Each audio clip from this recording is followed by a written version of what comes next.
ನಮಸ್ತೆ ಸ್ನೇಹಿತರೆ, ಅನಿತಾಸ್ bets YouTube ಚಾನಲ್ಗೆ ಸ್ವಾಗತ. ನಾನು ಬಸವನಗುಡಿಯಲ್ಲಿ ನಡೆದಂಥ ಕಡಲೆಕಾಯಿ ಪರಿಷೆ ನಾನು ನೋಡಿದ ಕಡಲೆಕಾಯಿ ಪರಿಷೆ ವಿಡಿಯೋನ ನಿಮ್ಮೊಟ್ಟಿಗೆ ಶೇರ್ ಮಾಡ್ಕೊಳ್ತಿದ್ದೀನಿ. ಹೇಗೆಲ್ಲ ಇತ್ತು ಅಂತ. ಮೊದಲಿಗೆ ನಾನು ಗಣೇಶ ದೇವಸ್ಥಾನ ದರ್ಶನ ಮಾಡಲಿಕ್ಕೆ ಹೊರಟೆ. ಯಾರೆಲ್ಲ ಸಬ್ಸ್ಕ್ರೈಬ್ ಮಾಡ್ಕೊಳ್ಳದೆ ವೀಡಿಯೋಸ್ನ ನೋಡ್ತಿದ್ದೀವಿ ಅವರೆಲ್ಲ ಆದಷ್ಟು ಸಬ್ಸ್ಕ್ರೈಬ್ ಮಾಡಿಕೊಂಡು ವೀಡಿಯೋಸ್ನ ನೋಡಿ ಫ್ರೆಂಡ್ಸ್. ಬೆಲ್ ಐಕಾನ್ನ ಟಚ್ ಮಾಡಿ. ಗಣೇಶ ದೇವಸ್ಥಾನಕ್ಕೆ ಹೋಗ್ತಾ ಇದ್ದೀನಿ. ಅಲಂಕಾರ ಎಲ್ಲ ವಿಜೃಂಭಣೆಯಿಂದ ಕೂಡಿತ್ತು. ನಿಜವಾಗ್ಲೂ ತುಂಬಾ ಸೂಪರಾಗಿತ್ತು. ನಾನು ತುಂಬ ಸರಿ ಏನು ಹೋಗಿಲ್ಲ, ಒಂದೆರಡು ಸರಿ ಹೋಗಿದ್ದೀನಿ ಅಷ್ಟೇ. ಅದು ಇಷ್ಟೊಂದು ಅದ್ಭುತವಾಗಿರುತ್ತೆ ಅಂತ ನಾನು ಕನಸಲ್ಲೂ ಅಂದ್ಕೊಂಡಿರಲಿಲ್ಲ. ಅಷ್ಟು ಸೂಪರಾಗಿತ್ತು ಫ್ರೆಂಡ್ಸ್. ನಿಜವಾಗ್ಲೂ ಕಡಲೆಕಾಯಿ ಪರಿಷೆನ ಮಿಸ್ ಮಾಡ್ಕೊಂಡವ್ರಿಗೆ ತುಂಬಾ ಲಾಸ್ ಅಂತಲೇ ಹೇಳ್ಬೋದು. ಅಷ್ಟು ಕ್ರೌಡ್ ನಡುವೆ ಕೂಡ ನುಕ್ಕಾಡ್ಕೊಂಡು ಫಸ್ಟು ದೇವರ ದರ್ಶನ ಮಾಡಲಿಕ್ಕೆ ಅಂತ ಹೊರಟೆ. ನೋಡಿ, ದೊಡ್ಡ ಗಣೇಶ ದೇವಸ್ಥಾನದ ಒಳಗಡೆ ಬಂದ್ವಿ. ಒಂದು ಗುಹೆ ಒಳಗೆ ಪ್ರವೇಶ ಮಾಡಿದಷ್ಟು ಫೀಲ್ ಆಗುತ್ತೆ. ನಿಜವಾಗ್ಲೂ ತುಂಬಾ ಚೆನ್ನಾಗಿದೆ, ತುಂಬಾ ಪೀಸ್ಫುಲ್ ಆಗಿದೆ ಕೂಡ. ನೋಡಿ, ಗಣೇಶ ದರ್ಶನ ಮಾಡ್ಕೊಂಡು ಬಿಡಿ ಫ್ರೆಂಡ್ಸ್. ಗಣೇಶ ದರ್ಶನ ಆದ ನಂತರ ಹಾಗೆ ಸ್ವಲ್ಪ ಆಚೆ ಬಂದರೆ ಹಿಂದೆ ಚಿಕ್ಕ ಚಿಕ್ಕ ದೇವರ ಗುಡಿಗಳಿದೆ, ಅದನ್ನು ಕೂಡ ನೋಡ್ಬೋದು. ಹಾಗೆ ಯಾವ ಗ್ರಹಕ್ಕೆ ಯಾವ ಗಿಡ ಹಾಗೆ ಯಾವ ಧಾನ್ಯ ಅನ್ನೋದು ಕೂಡ ಅಲ್ಲಿ ನೇಮ್ ಪ್ಲೇಟ್ ಬರೆದು ಹಾಕಿದ್ದಾರೆ, ನೋಡ್ಕೊಳ್ಬೋದು. ಯಾವ ಧಾನ್ಯನ ದಾನ ಮಾಡಬೇಕು, ಯಾವ ಗಿಡನ ಪೂಜಿಸಬೇಕು ಅನ್ನೋದ್ರ ಬಗ್ಗೆ ಮಾಹಿತಿ ಇದೆ. ಹಾಗೆ ಹಿಂದೆ ಚಿಕ್ಕ ಚಿಕ್ಕ ಗುಡಿಗಳಿತ್ತು. ಬಾಲ ಆಂಜನೇಯ ಸ್ವಾಮಿ ಇರ್ಬೋದು, ಮಹಾವಿಷ್ಣು ಮಲಗಿರೋ ಅಂಥ ಮಹಾವಿಷ್ಣು ಇರ್ಬೋದು. ಎಲ್ಲ ದೇವಾಲಯಗಳ ದರ್ಶನ ಮಾಡ್ಕೊಂಡ್ವಿ. ಹಾಗೆ ಪ್ರದಕ್ಷಿಣೆ ಬರ್ತಾ ವಿಹಂಗಮ ನೋಟ ನೋಡಿ, ಬಂಡೆಗಳದ್ದು ಸಖತ್ ಅದ್ಭುತ ಅನಿಸುತ್ತೆ. ಒಂದು ಕಾಡೊಳಗಿದೀವ ಅನ್ನೋ ಅಷ್ಟು ಫೀಲ್ ಕೊಡುತ್ತೆ ನೋಡಿ. ಹಾಗೆ ಒಂದು ರೌಂಡ್ ಪ್ರದಕ್ಷಿಣೆ ಬಂದಮೇಲೆ ಹಾಗೆ ಸುಬ್ರಹ್ಮಣ್ಯ ಸ್ವಾಮಿ ದೇವಸ್ಥಾನ ಇದೆ. ಸುಬ್ರಹ್ಮಣ್ಯ ಸ್ವಾಮಿನೂ ಕೂಡ ದರ್ಶನ ಮಾಡ್ಕೊಂಡ್ವಿ. ನೋಡಿ, ಎಷ್ಟು ಚಂದ ಅಲಂಕಾರ ಮಾಡಿರ್ತಾರೆ, ತುಂಬಾ ಪೀಸ್ಫುಲ್ ಆಗಿರುತ್ತೆ. ಅಲ್ಲಿಂದ ಹಾಗೆ ಸ್ವಲ್ಪ ಮುಂದೆ ಬಂದರೆ ಕಾಳಹಸ್ತೇಶ್ವರ ಸ್ವಾಮಿ ದರ್ಶನ ಆಯಿತು. ಅಲ್ಲಿಂದ ಮೇಲೆ ಬಂಡೆ ಮೇಲೆ ಏರಿ ಹೋದರೆ ಬಸವೇಶ್ವರ ದೇವಸ್ಥಾನ. ನೋಡಿ, ದೊಡ್ಡ ಬಸವಣ್ಣನ ದೇವಾಲಯ ಕಾಣಿಸ್ತಾ ಇದೆ ಅಲ್ಲ. ಇಲ್ಲಂತೂ ತುಂಬಾ ರಶ್ ಇತ್ತು, ಫುಲ್ಲು ಕ್ರೌಡ್ ಇತ್ತು ಫ್ರೆಂಡ್ಸ್, ಭಯಂಕರ ಕ್ರೌಡ್ ಇತ್ತು. ನೂಕು ನುಗ್ಲಲ್ಲಿ ದೇವರನ್ನು ನೋಡಿದ್ದೇ ಒಂದು ಅದ್ಭುತ ಅನುಭವ ನಿಜವಾಗ್ಲೂ. ಈ ಸಾರಿ ಕಡಲೆಕಾಯಿ ಪರಿಷೆಗೆ ಸುಮಾರು 8ರಿಂದ 9 ಲಕ್ಷ ಜನ ಸೇರಿದರು ಅಂತ ಕೂಡ ಹೇಳ್ತಾರೆ. ಹಾಗೆ 8ರಿಂದ 9 ಕೋಟಿವರೆಗೂ ಆದಾಯ ಆಗಿದೆ ಅಂತ ಕೂಡ ಹೇಳ್ತಾರೆ. ಸಿಟಿ ಒಳಗಡೆ ಇಷ್ಟೊಂದು ಜಾತ್ರೆ ವಿಜೃಂಭಣೆಯಿಂದ ನಡೆಯೋದನ್ನು ನಾನು ನೋಡಿರಲೇ ಇಲ್ಲ. ನಿಜವಾಗ್ಲೂ ಭಯಂಕರ ಅದ್ಭುತವಾಗಿತ್ತು. ನೋಡಿ, ಫ್ಲವರ್ ಡೆಕೋರೇಷನ್ಸ್ ಎಲ್ಲ ತುಂಬಾ ಚೆನ್ನಾಗಿತ್ತು. ನಾವು ನಿಂತಿದ್ದ ಕ್ಯೂನ ಕೂಡ ತೋರಿಸ್ತೀನಿ ನೋಡಿ, ಎಷ್ಟು ರಶ್ ಇತ್ತು ಅಂತ ಗೊತ್ತಾಗುತ್ತೆ. ರಶ್ ನಡುವೆ ನೂಕು ನುಗ್ಲಲ್ಲಿ ದೇವ್ರು ನೋಡೋದು ಒಂದು ರೀತಿಯ ನಿಜವಾಗ್ಲೂ ಖುಷಿ, ಆನಂದ.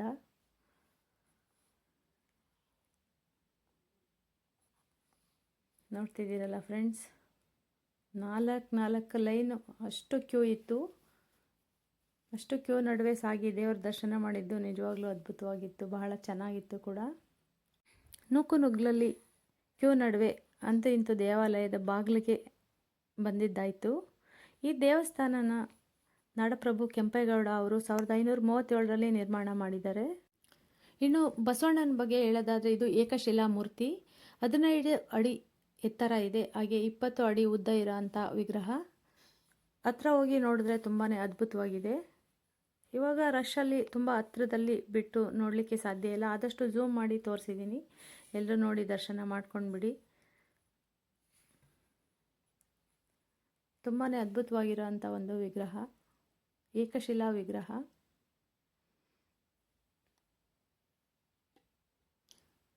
ತುಂಬ ರಿಸ್ಟ್ರಿಕ್ಷನ್ ನಡುವೆ ಕೂಡ ಕಷ್ಟಪಟ್ಟು ವಿಡಿಯೋನ ಇಟ್ಕೊಂಡಿದ್ದೀನಿ. ಹತ್ರಕ್ಕೆ ಅಷ್ಟು ಕಷ್ಟಪಟ್ಟು ಸಾಕ್ತೀವಿ, ಅಲ್ಲಿ ಒಂದು 2 ಸೆಕೆಂಡ್ಸ್ ಕೂಡ ನೋಡೋಕ್ಕೆ ಬಿಡಲ್ಲ. ನಾಯಿ ದಬ್ದಂಗೆ ದಬ್ತಾ ಇರ್ತಾರೆ. ಅದಕ್ಕೆ ದೂರದಿಂದನೇ ವಿಡಿಯೋನ ಇಟ್ಕೊಂಡಿದ್ದೀನಿ. ಇಷ್ಟು ದೂರ ಬಂದು ಬಸವೇಶ್ವರನ ಕಣ್ತುಂಬ ನೋಡಿಲ್ಲ ಅಂದರೆ ಹೇಗೆ ಅಲ್ವಾ. ನೋಡಿ, ದರ್ಶನ ಮಾಡ್ಕೊಂಡಾಯಿತು. ಹಾಗೆ ಕೆಳಗೆ ಇಳಿದು ಬರ್ತಾ ನೋಡಿ, ಜಾನಪದ ಕಲೆ ಕಣ್ಣಿಗೆ ಮುದನ ನೀಡ್ತಾ ಇತ್ತು. ಅಲ್ಲಲ್ಲೇ ಮೇಕೆಗಳು ಮೇಯಿಸೋದಿರ್ಬೋದು, ಕೃಷಿಯ ಎಲ್ಲ ರೀತಿಯ ಚಟುವಟಿಕೆಗಳು ಮಾಡೋದು ಇರ್ಬೋದು, ಹಾಗೆ ಹಸುಗಳು ಎಲ್ಲ ವಿಗ್ರಹಗಳ ಸ್ಥಾಪನೆ ಮಾಡಿದ್ದಾರೆ. ನಡುವೆ ಬಂಡೆ. ನಿಜವಾಗ್ಲೂ ಒಂದು ಒಳ್ಳೆ ಎಕ್ಸ್ಪೀರಿಯೆನ್ಸ್. ಎಲ್ಲ ನೋಡ್ಕೊಂಡು ಕೆಳಗಿಳಿತಾ ಸ್ವೀಟ್ ಸ್ಟಾಲ್ ಕಣ್ಣಿಗೆ ಎದುರಿಗಾಯಿತು. ನೋಡಿ, ಎಲ್ಲೂ ನೋಡಿದ್ರೂ ಕಡಲೆಕಾಯಿ ರಾಶಿ, ಎಲ್ಲೆಲ್ಲಿಂದನೋ ಕಡಲೆಕಾಯಿ ರಾಶಿ ಬಂದಿದೆ. ತುಂಬ ವೆರೈಟಿ ಕಡಲೆಕಾಯಿಗಳು ಇತ್ತು. ದಪ್ಪ ದಪ್ಪ ಗುಂಡ ಕಡಲೆಕಾಯಿ ಇರ್ಬೋದು, 4-5 ಬೀಜ ಇರೋಂಥ ಕಡಲೆಕಾಯಿ. ಜಾತ್ರೆ ಸುಮಾರು 1-1.5 ಕಿಲೋಮೀಟ್ರ್ ಡಿಸ್ಟೆನ್ಸ್ ಇತ್ತು. ಯಾವ ಕಡೆ ನೋಡಿದ್ರೂ ಜಾತ್ರೆ ಅದ್ಭುತವಾಗಿತ್ತು ನಿಜವಾಗ್ಲೂ. ಹಾಗೆ ಮುಂದೆ ಬಂದರೆ ಲೆಫ್ಟ್ ಸೈಡಲ್ಲಿ ಎಕ್ಸಿಬಿಷನ್ ಅಳವಡಿಸಿದ್ದಾರೆ. ಬಂಡೆಗಳ ನಡುವೆ ಎಕ್ಸಿಬಿಷನ್ಗೆ ಇಷ್ಟೆಲ್ಲ ಪರಿಕರಗಳನ್ನ ಹಾಕಿದ್ದಾರೆ. ಅದ್ಭುತ ಅನಿಸುತ್ತೆ ನಿಜವಾಗ್ಲೂ. ಅದ್ರ ಜೊತೆಗೆ ಮರದ ಟೊಂಗೆಗಳನ್ನೆಲ್ಲ ಕಟ್ ಮಾಡಿ ತಲೆಗೆಲ್ಲ ಇಟ್ಕೊಳ್ಬಾರ್ದು ಅಂತ ತುಂಬ ಸೇಫರ್ ಸೈಡಲ್ಲಿ ಎಕ್ಸಿಬಿಷನ್ ಹಾಕಿದ್ದಾರೆ. ಆದರೂ ಕೂಡ ನಮಗೆ ಆ ತೊಟ್ಲಲ್ಲೆಲ್ಲ ಆಡಬೇಕಾದ್ರೆ ಮೇಲೆ ತುಂಬಾ ಭಯ ಆಗುತ್ತೆ. ಅಷ್ಟು ಆ ಭಯದ ನಡುವೆ ನಿಜವಾಗ್ಲೂ ನೋಡಿ ಈ ಥರ ರೌಂಡ್ ಆಗ್ತಾಯಿದ್ರೆ ತೊಟ್ಲಲ್ಲಿ ಕೂತ್ಕೊಂಡು ತುಂಬಾ ಅದ್ಭುತ ಅನಿಸ್ತಿತ್ತು. ಮಕ್ಳುಗಳಿಗಂತೂ ತುಂಬಾ ಆಟಿಕೆಗಳನ್ನ ಹಾಕಿದ್ರು. ಭಯಂಕರ ಮಜಾ ಮಾಡಿದ್ವು ಮಕ್ಳುಗಳೆಲ್ಲ. ತುಂಬಾ ಚೆನ್ನಾಗಿತ್ತು ನಿಜವಾಗ್ಲೂ. ಸಿಟಿಯಲ್ಲಿ ಇಷ್ಟೊಂದು ಅಪ್ಡೇಟ್ ಆಗಿರೋ ನಡುವೆ ಕೂಡ ಜಾತ್ರೆನ ಇಷ್ಟು ವೈಭವಪೂರಿತವಾಗಿ ಮಾಡೋದು ನಾನೆಲ್ಲೂ ನೋಡೇ ಇಲ್ಲ. ಬಸವನಗುಡಿಯಲ್ಲಿ ಮಾತ್ರನೇ ನಾನು ನೋಡಿರೋದು. ಅದಕ್ಕೆ ಇಂಥ ಒಂದು ಜಾತ್ರೆನ ಖಂಡಿತ ಯಾರೂ ಮಿಸ್ ಮಾಡ್ಕೊಳ್ಬೇಡಿ ಫ್ರೆಂಡ್ಸ್. ಸಾಧ್ಯ ಆದರೆ ಒಂದು ಸಾರಿ ವಿಸಿಟ್ ಮಾಡಿ. ಎಂಥವ್ರು ಕೂಡ ಬಂದು ವಿಸಿಟ್ ಮಾಡ್ತಾರೆ. ಅಷ್ಟು ಅದ್ಭುತವಾದಂಥ ಒಂದು ಜಾತ್ರೆ. ಅದರಲ್ಲೂ ರಶ್ ನಡುವೆ ಈ ಥರ ಜಾತ್ರೆ ಉತ್ಸವದ ನಡುವೆ ದೇವರ ದರ್ಶನ ಮಾಡೋದು ಕೂಡ ಒಂದು ಉತ್ತಮವಾದಂಥ ಎಕ್ಸ್ಪೀರಿಯೆನ್ಸ್ನ ಕೊಡುತ್ತೆ.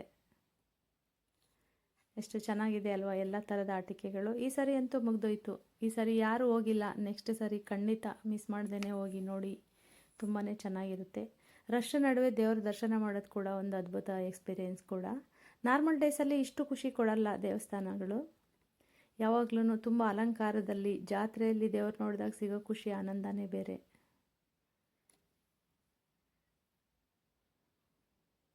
ನೋಡಿ ಯಾವ ಕಡೆ ತಿರುಗಿದ್ರೂ ಬರೀ ಜಾತ್ರೆ ಜಾತ್ರೆ. ಕಾಲಿಡಕ್ಕೆ ಜಾಗ ಇಲ್ಲ, ಅಷ್ಟು ಜನಗಳು. ಅದರಲ್ಲೂ ಮಧ್ಯಾಹ್ನ ಹೋಗೇನೆ ಇಷ್ಟು ಜನಗಳು. ಇನ್ನು ಸಂಜೆ ಅಂತೂ ಕಾಲೇ ಇಡೋಕ್ಕಾಗಲ್ಲ ಬಿಡಿ.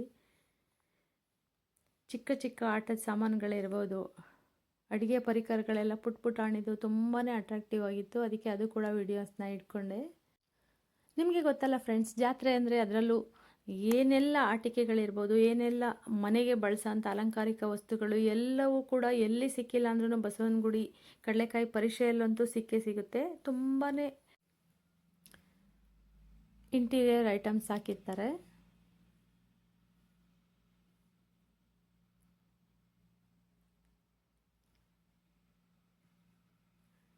ನೋಡಿ ಬುದ್ಧ ವಿಗ್ರಹಗಳಿರ್ಬೋದು, ಚಿಕ್ಕ ಚಿಕ್ಕ ಡಾಲ್ಗಳಿರ್ಬೋದು, ಮನೆಗೆ ಇಡೋ ಅಂಥ ಶೋ ಫ್ಲವರ್ಸ್ ಇರ್ಬೋದು, ಪ್ರತಿಯೊಂದೂ ನಿಜವಾಗ್ಲೂ ಬಸವನಗುಡಿಯಲ್ಲಿ ಸಿಗೋ ಅಷ್ಟು ಎಲ್ಲೂ ಸಿಗಲ್ಲ. ಮತ್ತು ರೇಟು ಕೂಡ ರೀಸನಬಲ್ ಆಗಿತ್ತು, ಎಲ್ಲರ ಕೈಗೆ ಇಟ್ಕೋ ಅಂಥದ್ದೇ ಆಗಿತ್ತು.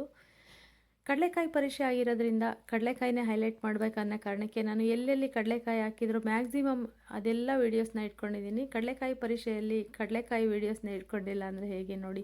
ತಮಿಳ್ನಾಡಿಂದ ಹಿಡಿದು ಎಲ್ಲೆಲ್ಲಿಂದನೋ ಕಡಲೆಕಾಯಿನ ತಂದು ಹಾಕ್ಕೊಂಡಿದ್ದಾರೆ. ಹಾಗೆ ಎಲ್ರಿಗೂ ಗೊತ್ತೇ ಇದೆಯಲ್ಲ ಫ್ರೆಂಡ್ಸ್, ಜಾತ್ರೆ ಅಂದ್ರೇ ಇಂಟೀರಿಯರ್ ಐಟಮ್ಸ್ ಇರ್ಬೋದು, ಮಕ್ಕಳ ಆಟಿಕೆಗಳಿರ್ಬೋದು, ಮನೆಯಲ್ಲಿ ದಿನನಿತ್ಯ ಬಳಕೆ ಐಟಮ್ಗಳಿರ್ಬೋದು, ಖಂಡಿತ ಹಾಕಿರ್ತಾರೆ. ನಮಗೆ ಬೇಕಾಗಿರೋ ಯಾವುದೋ ಒಂದು 4 ವಸ್ತುಗಳಾದರೂ ಸಿಕ್ಕೇ ಸಿಗುತ್ತೆ ನಿಜವಾಗ್ಲೂ. ಯಾವ ಮಾಲಲ್ಲೂ ಸಿಗದೇ ಇರೋಂಥ ಪ್ರತಿಯೊಂದು ಇಂಟೀರಿಯರ್ ಡೆಕೋರ್ಗಳು ಇಲ್ಲಿ ಸಿಗುತ್ತವೆ. ಹಾಗಾಗಿ ಜಾತ್ರೆಗಳಿಗೆ ವಿಸಿಟ್ ಮಾಡೋದ್ರಿಂದ ನಮಗೆ ಹೆಣ್ಮಕ್ಳಿಗೆ ಅಡ್ವಾಂಟೇಜ್ ಜಾಸ್ತಿ, ಹಾಗೆ ಮಕ್ಕಳಿಗೂ ಕೂಡ ಖುಷಿ ಕೊಡುತ್ತೆ. ನೋಡಿ ದಸರಾಲ್ಲಿ ಕೂರಿಸೋ ಪ್ರತಿ ಬೊಂಬೆಗಳು ಇಲ್ಲಿದೆ. ಎಲ್ಲ ಪುರಾತನ ಚಿತ್ರಣ ನೀಡೋದಿರ್ಬೋದು, ದೇವರುಗಳದ್ದು ಇರ್ಬೋದು, ಪ್ರತಿಯೊಂದು ವಿಗ್ರಹಗಳು ತುಂಬಾ ಕಣ್ಮನ ಸೆಳೀತಾ ಇತ್ತು. ದಸರಾದಲ್ಲಿ ಗೊಂಬೆ ಕೂರಿಸೋರು ಖಂಡಿತ ಇಲ್ಲಿ ಗೊಂಬೆನ ಕಲೆಕ್ಟ್ ಮಾಡ್ಕೊಳ್ಬೋದಾಗಿತ್ತು. ಮತ್ತು ಇವರು ವರ್ಷ ಇವರು ಬಂದಿರ್ತಾರೆ.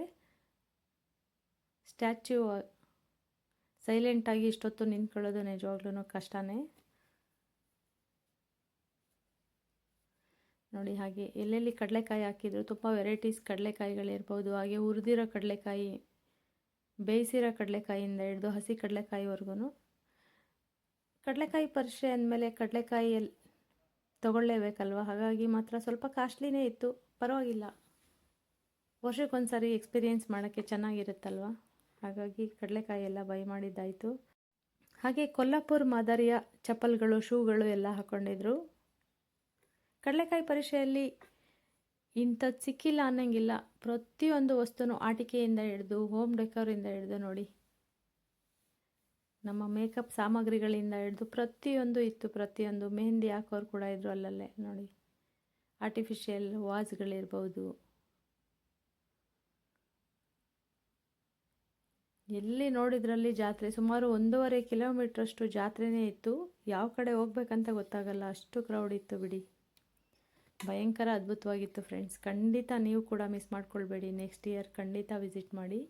ನೋಡಿ ಎಷ್ಟು ಮುದ್ದಾಗಿರೋ ಕ್ಯೂಟ್ ಡಾಲ್ಗಳಿದ್ದಾವೆ. ಇದನ್ನೆಲ್ಲ ನೋಡ್ತಾ ಇದ್ರೆ ನಿಜವಾಗ್ಲೂ ನಮ್ಮೆಲ್ಲ ಬೇಜಾರು ನೋವುಗಳು ಅಪ್ಪಿ ತಪ್ಪಿ ಕೂಡ ನೆನಪಿಗೆ ಬರಲ್ಲ. ನೋಡಿದ್ರಲ್ಲ.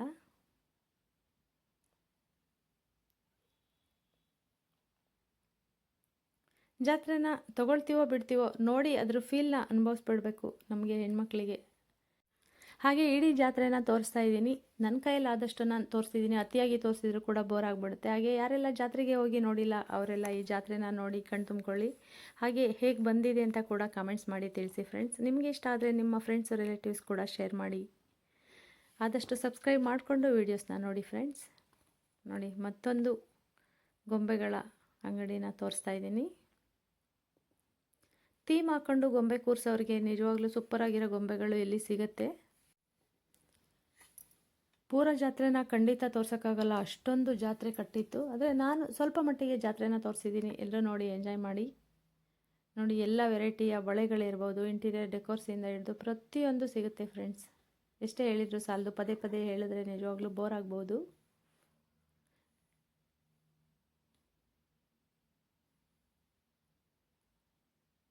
ಬೊಂಬೆ ಮಿಠಾಯಿ,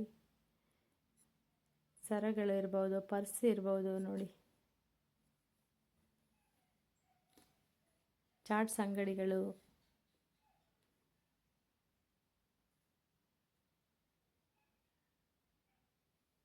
ಎಷ್ಟು ರಿಚ್ ಅನಿಸಿದ್ರು ಅವರು ಕೂಡ ಒಂದು ಚಿಕ್ಕ ಚಿಕ್ಕ ಸರಗಳೆಲ್ಲ ತಗೊಳ್ಳೋದು, ಅಲ್ಲಿ ಬಾರ್ಗಿನ್ ಮಾಡೋದು ಎಲ್ಲ ಅದ್ಭುತವಾಗಿತ್ತು. ನೋಡಿ ಇದು ಉಕ್ಕಿಂದ ಮಾಡಿರ್ತಾರಲ್ಲ ಆ ಪರಿಕರಗಳು, ಇದು ತುಂಬಾ ಚೆನ್ನಾಗಿರುತ್ತೆ ಫ್ರೆಂಡ್ಸ್. ನಿಜವಾಗ್ಲೂ ಈ ಥರದ್ದು ಬೈ ಮಾಡಿ. ನಾನ್ ಸ್ಟಿಕ್ ಎಲ್ಲ ಅನ್ಹೆಲ್ದಿ. ಇದು ಒಂದು ಸರಿ ಕಾಯಿದ್ರೆ ಸಾಕು. ಪಡ್ಡು ತವೆ ಇರ್ಬೋದು, ನೋಡಿ ಫಿಶ್ ಫ್ರೈ ಮಾಡೋಂಥ ತವೆಗಳು, ದೋಸೆ ತವೆಗಳೆಲ್ಲ ಇತ್ತು. ತುಂಬಾ ಯುಟಿಲೈಸ್ ಆಗೋಂಥ ಪ್ರಾಡಕ್ಟ್ ಅದು. ನೋಡಿದ್ರಲ್ಲ ಫ್ರೆಂಡ್ಸ್, ಈ ಜಾತ್ರೆ ಎಷ್ಟು ಮನಮೋಹಕವಾಗಿತ್ತು, ಎಷ್ಟು ಅದ್ಭುತವಾಗಿತ್ತು. ಹಾಗೆ ದೇವರ ದರ್ಶನ ಕೂಡ ತುಂಬಾ ಚೆನ್ನಾಗಿ ಮಾಡಿಸಿದ್ದೀನಿ. ಎಲ್ಲ ವಿಡಿಯೋನು ಝೂಮ್ ಆಗಿ ಇಟ್ಕೊಂಡು. ನಿಮಗೂ ಕೂಡ ಇಷ್ಟ ಆಗಿದೆ ಅಂತ ಭಾವಿಸ್ತೀನಿ. ಈ ವಿಡಿಯೋ ನಿಮಗೆಲ್ಲ ಇಷ್ಟ ಆಗಿದರೆ ಆದಷ್ಟು ಲೈಕ್ ಮಾಡಿ, ಶೇರ್ ಮಾಡಿ, ಕಮೆಂಟ್ಸ್ ಮಾಡಿ. ಯಾರೆಲ್ಲ ಸಬ್ಸ್ಕ್ರೈಬ್ ಮಾಡ್ಕೊಳ್ಳದೆ ವೀಡಿಯೋಸ್ನ ನೋಡ್ತೀರಿ ಅವರೆಲ್ಲ ಸಬ್ಸ್ಕ್ರೈಬ್ ಮಾಡಿಕೊಂಡು ನಮ್ಮನ್ನು ಕೂಡ ಮೋಟಿವೇಟ್ ಮಾಡಿ ಅಂತ ಕೂಡ ಕೇಳ್ಕೊಳ್ತಿದ್ದೀನಿ ಫ್ರೆಂಡ್ಸ್. ಸರಿ ಫ್ರೆಂಡ್ಸ್, ಹಾಗಿದ್ರೆ ನಾನು ಕೂಡ ಮನೆ ಕಡೆ ಹೊರಡ್ತೀನಿ. ನಾನು ಕೂಡ ಜಾತ್ರೆಯಲ್ಲಿ ಭರ್ಜರಿಯಾಗಿ ಶಾಪಿಂಗ್ ಮಾಡಿದ್ದಾಯಿತು. ಹಾಗೆ ತೃಪ್ತಿಯಾಗಿ ದೇವರ ದರ್ಶನ ಕೂಡ ಮಾಡ್ಕೊಂಡಿದ್ದಾಯಿತು. ಅದರ ಜೊತೆಗೆ ವಿಡಿಯೋನ ಇಟ್ಕೊಂಡು ಬಂದು ನಿಮ್ಮೆಲ್ರಿಗೂ ಕೂಡ ತೋರಿಸ್ದೆ ಅನ್ನೋ ಆತ್ಮತೃಪ್ತಿ ಕೂಡ ಇದೆ. ತುಂಬ ಖುಷಿಯಿಂದ ವಿಡಿಯೋನ ಎಂಡ್ ಮಾಡ್ತೀನಿ ಫ್ರೆಂಡ್ಸ್. ನೋಡ್ಕೊಂಡ್ರಲ್ಲ ಜಾತ್ರೆನ. ಈಗ ಮನೆ ಕಡೆ ಹೊರಡ್ತಾ ಇದ್ದೀನಿ. Thank you so much. ಧನ್ಯವಾದಗಳು ಫ್ರೆಂಡ್ಸ್.